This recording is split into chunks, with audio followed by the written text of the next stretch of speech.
Hello everybody, thank you very much for joining us for another episode on our video series, Survival and Success in the New World. We have a wonderful guest with us on this day, and this is somebody I have tons of respect for. And I'm speaking with a high degree of credibility and even authority because I literally grew up with Mr. Yap Poh Kheng.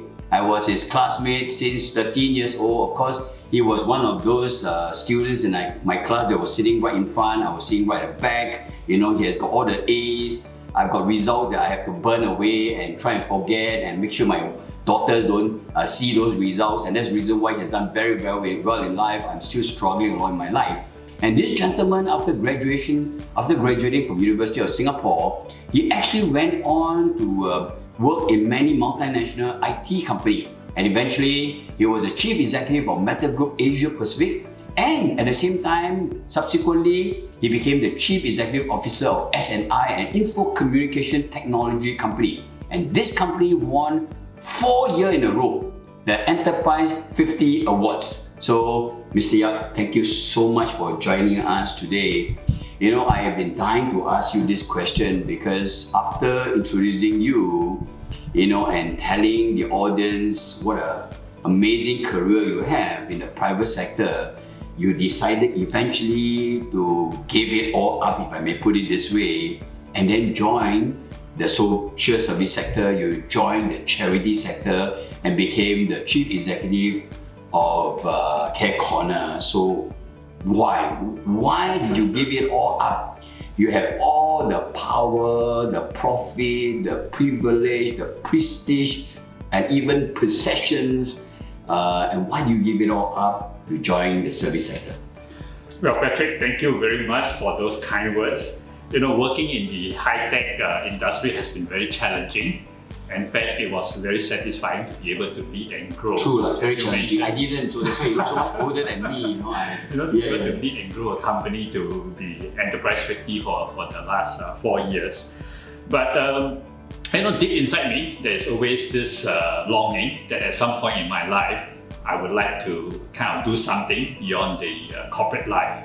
So I kind of always tell myself that, for the first 25 years of my life, most of us would do what we are, in a sense, taught to do. We grow up, we study, we serve the nation to the national service. And you are a model for that. You are a gold standard for that. I am what you call the standard that should be forgotten and deleted. Yeah. And then we spend our next 25 years doing what we are ought to do, finding a job, setting up a family, and providing for their needs.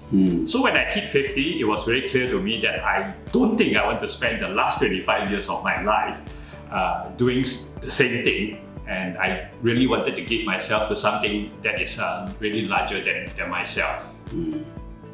So that's what led you to go into the charity sector, become the CEO of Care Corner. But why Care Corner? I mean, there are many charity organizations. Why Care Corner? Well, I must say that actually joining charity was not on my mind. In fact, after leaving the corporate world, I spent 5 years actually engaging in investment in startup, running a social enterprise, as well as a ministry for Christian business owner. It was actually with the invitation of a very close friend who kind of invited me to consider joining the charity sector. So I must say that it was not on my mind, but I thought that the organizational and leadership skills that I've acquired and been blessed with could be of service to the sector. Yeah, so true. I mean, when we look back in our life, with all the past experiences, exposure, and the competencies that we've developed, it's like all the dots finally come together, and then we realize this is what we've been called to do. But you've been in Care Corner for 9 years now. 9 very long, and knowing charity sector, it must be some really challenging years. How do you feel about the last 9 years in Care Corner? Yeah. I think having spent the last 9 years with Care Corner, I must say that it was probably my most satisfying and fulfilling seasons of my life. I'm really very impressed by the passion and the dedication of the staff members as well as the board members. Many of them have been working quietly and faithfully doing very meaningful work, serving the less privileged, the marginalized, and the less advantaged in our society. So it has been actually one of my greatest rights, I would say, in my career. I always say that the greatness of an organization depends on great leaders as well as great teamwork. And without a great leader, you will never have a great teamwork.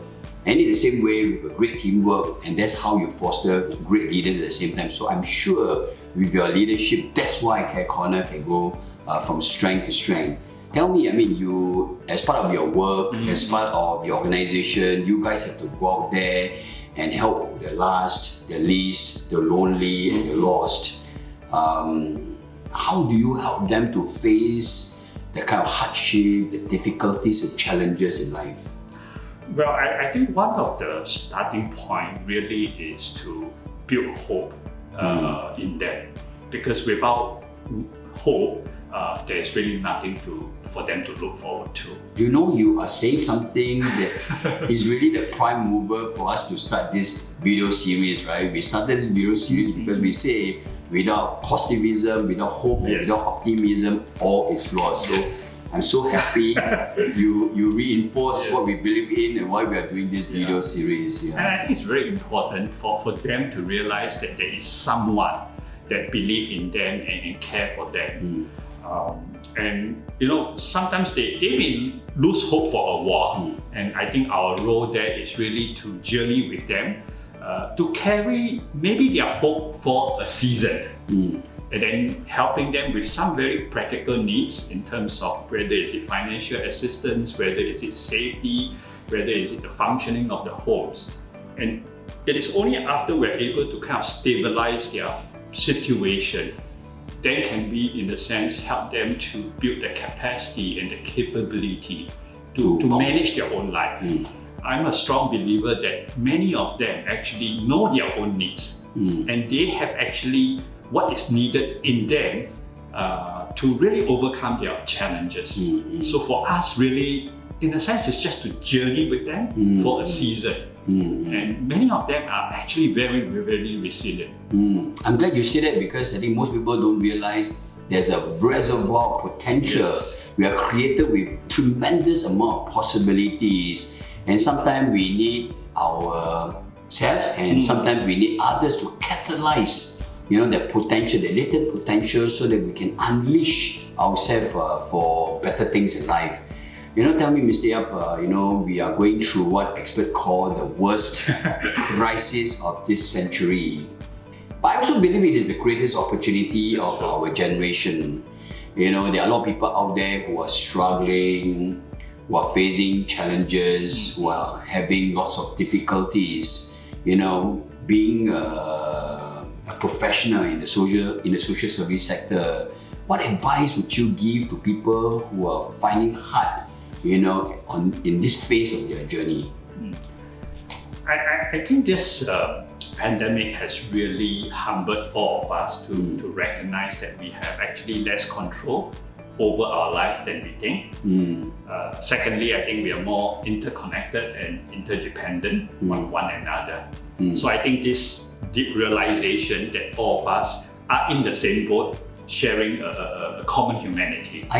Because he's an A student and I studied with him, some of the things that he said are what I'm saying right now. I must have copied him way back in 1969 when we go to school together. That's right, we are all interdependent, interconnected with one another. Yes. I think for organizations, and especially for social service agency at this point in time, what I find to be very useful is really to reinforce a deep sense of purpose of the organization reason for existence, and also to kind of affirm what we stand for.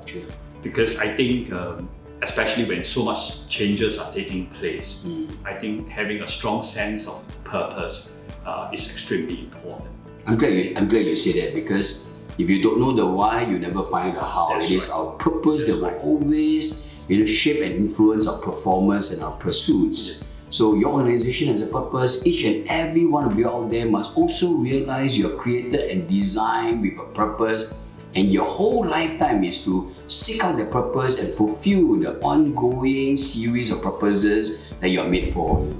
Wonderful way of summarizing. I must have copied you. Like I said, I studied with you. Yeah. And the other two things, I mean, for us is really to begin to reimagine the way we deliver our services, because I think the pandemic has really shown us that there are more innovative way in which we need to kind of build the organization to be able to deliver services, especially leveraging on technology. Secondly, I think there is also a corresponding opportunity for us to really prepare the workforce for the future. And I think if we can leverage both the redesign of our services to be more innovative and to be able to meet the needs of our client, and then at the same time preparing our people to serve in this new world, I think that will, in fact, actually this pandemic provided us the impetus for change, which is such a wonderful opportunity. It accelerated That's right. for the need and the requirement to change, yes. and to improve and to get better results. Yes. Yeah. Okay, I think we have come almost to the end of this very short webinar. We try and keep it short so that everybody will be engaged. I'm sure in the heart and mind of this very wise man, he must have some other messages, some other advice that he wants to give to all of us, especially to me. You know, I didn't do very well in school, so I struggled throughout my life. And so I'm one of those people that fall behind. Do you have any advice or any messages for people like me or anybody out there, to, show them that there are more good years ahead of them?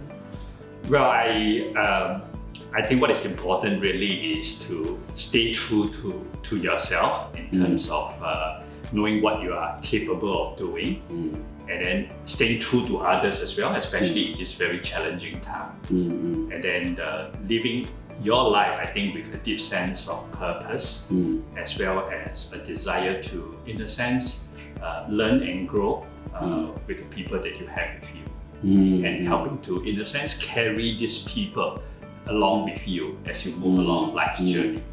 Very good. I always say that, we are all like traveling on a spaceship called planet. Yes. And like you rightfully say, we're all interdependent, interconnected, with one another. And unless and until we join hands together, we cannot help ourselves, because none of us are safe unless the world is safe. We can choose to go our own way, but the crisis can choose to go anywhere and everywhere. And so I'm glad you ended with this nice note that we all should join our hands together, and together, we can live a much better life and also help others to live a better life. So thank you very much, Mr. Yap, for joining us for this very short video. And I'm sure out there you guys have enjoyed this session. I'm sure you have learned something. I'm sure you want to watch this video again, because if I know Yap Poh Kheng, being a soft-spoken, introvertish person in some ways, he has embedded a lot of insights, a lot of wisdom through the words that he has responded to my question. So thank you very much for joining us. Have a wonderful day. Thank you.